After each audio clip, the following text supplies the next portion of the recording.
Yeah, good afternoon, friends. We have a very special guest with us, Dr. Dwarika Prasad Uniyal. He is the Pro-Vice-Chancellor of one of the very renowned institutions of South India, RV University from Bangalore. We welcome you at today's forum, Dr. Dwarika. Thank you, Mr. Anand, and it's a pleasure to be here with ArdorComm Media. And today is your first anniversary of the organization, so congratulations. Thank you so much. I'm in touch with you, Dr. Dwarika, since many of the organizations we have been in past. Few of the organizations which was pre-pandemic and few of the organizations which was post-pandemic. Any achievement under your leadership when you sailed off during this journey, sir? I would rather not say achievement, but I think we all had to adapt, right? Pandemic was once in a lifetime a situation which we were facing and we didn't know how to face it. And one of the most important aspect was to how do you redefine, reimagine teaching learning. Correct. So yes, you have buildings, you have faculty, you have curriculum, but how do you realign all of that learning in a situation where nobody can come to the campus, teachers can't come, everything has to be closed. Yeah. So it's not that straight away get into digital part of it, right? You have to think through about how, and especially where we are teaching liberal education, both at Flame and of course at RV now, we had to completely rethink about the pedagogy, about the courses to be taught not in a lecture mode. Yeah. How do you go about making changes in the concept? How do you make changes in the application? How do you make changes in students are doing on their own? Evaluation has to be thought through. Yeah. So that the challenge was to train the teachers and also train the students to be self-learner. Otherwise, it's always been, we have given assignment, we have to come, submit, get it evaluated. Now, nobody's watching you here, right? Now, how do you go about making changes there was the question. And what we have done is invested a lot in technology, invested a lot in LMSs, invested a lot in, training our faculty, changing the in curriculum, engaging with the Western universities, bringing industry, which was very difficult initially because you have to fly them down to a city. And today, with Zoom and other things, it was easier for us to bring a lot of those inputs.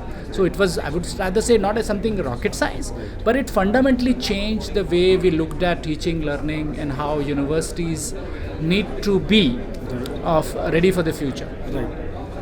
Would you like to focus on certain points like industry interface and the industry interaction, especially which could be helpful during the placements for the students? That's a central part of it, right? Every profession needs to be linked with what is happening in academia. At the same time, industry needs to be an equal partner. It can't be a customer. Correct. Right? After 4 years, 3 years, 2 years, you come and say, we want placements. Correct. Similarly, academia, universities, business schools and others have to see industry as somebody who would provide not just internship, not just a live project, but actively involved in the creation of the curriculum. At the same time also delivery of the curriculum. And today with Blended and others, it is easy to bring industry experts on a regular basis. We have mandated at our university that minimum 30% of the curriculum needs to be taught by industry experts. Correct. Which means if I have 30 hours, minimum 10 hours need to be taught by industry people. It can be through Zoom, it can be something else, and hence faculty has to rethink.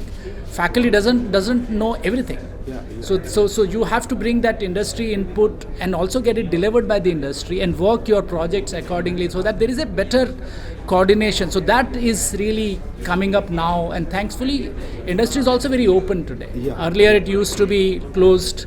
They used to come only during the placements. Now they are starting from the admissions to orientation to courses. They are letting their colleagues to go and teach in institutions. Right. Earlier they were very closed, that we will not send our experts to these institutions. Now they're very open to send across. Yeah.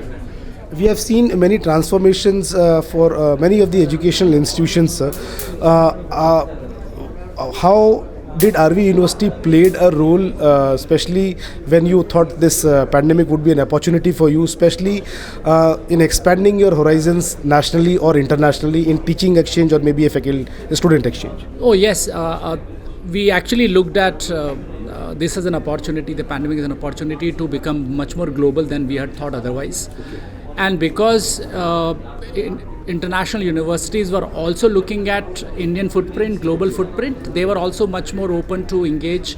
And hence in last 1 year's time, we have forged relationship with almost 20 international universities for student exchange, faculty exchange, joint research, and now with UGC allowing us, we are moving towards dual degree and joint degree programs. We just signed an MOU with Bryant University from Rhode Island. The dean was here, Dr. Madan. The provost was very much involved, Dr. Rupendra. There we are working with creating a 3+1 model, which is 3 years in India, 1 year in the advanced accounting program. We are working on 2+2 program in the BBA. On the business analytics, we are working on 1+1 MA in economics with Virginia Tech in the initial stages. With Bryant, we are looking at joint degree in the executive MBA, where their faculty will come, they teach, our people will go to Bryant University. So, thanks to people's openness to now recognizing online learning, blended learning as a legitimate teaching tool. Even UGC is now allowing it with almost 40% through MOOCs and others. That suddenly allows us, our partnership is with Coursera, that allows us to open a lot more portfolio of courses, which otherwise would have not been possible only if my faculty was involved. Absolutely. So their faculty can teach, our faculty can teach, they can come, they can teach online, we can go to the MOOCs, we can work with Coursera, all that is happening today. Absolutely. Great.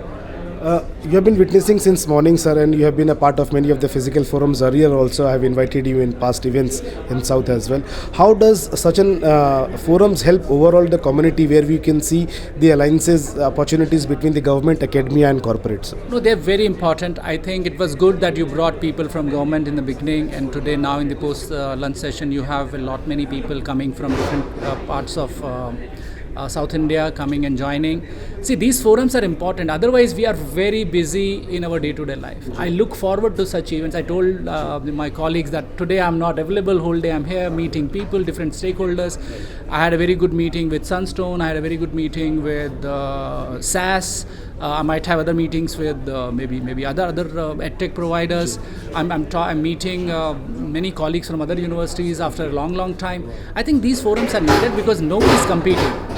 Indian market is so large, so big, and such platforms are a good platforms for people to come, engage, interact. So I think they are very good, very good. I would like to share that, sir, that ArdorComm Media also is celebrating its 1 year of existence of hardship, and we are a media startup. You've done a good job. Any good message for ArdorComm Media Group? All the best to the whole team of ArdorComm. You're doing a great job. You are a young team. You are a startup. And I wish you success for your Gujarat and Rajasthan forums. I hope that you'll come back to Bangalore for more such events. And truly digital company also becoming in offline presence. I think the blend will be good, Chandan, for you and your young team, and I've got all the best wishes. We are so glad and honored that you managed to spend your precious time in this forum. Thank you so much. It's important for me. Thank you.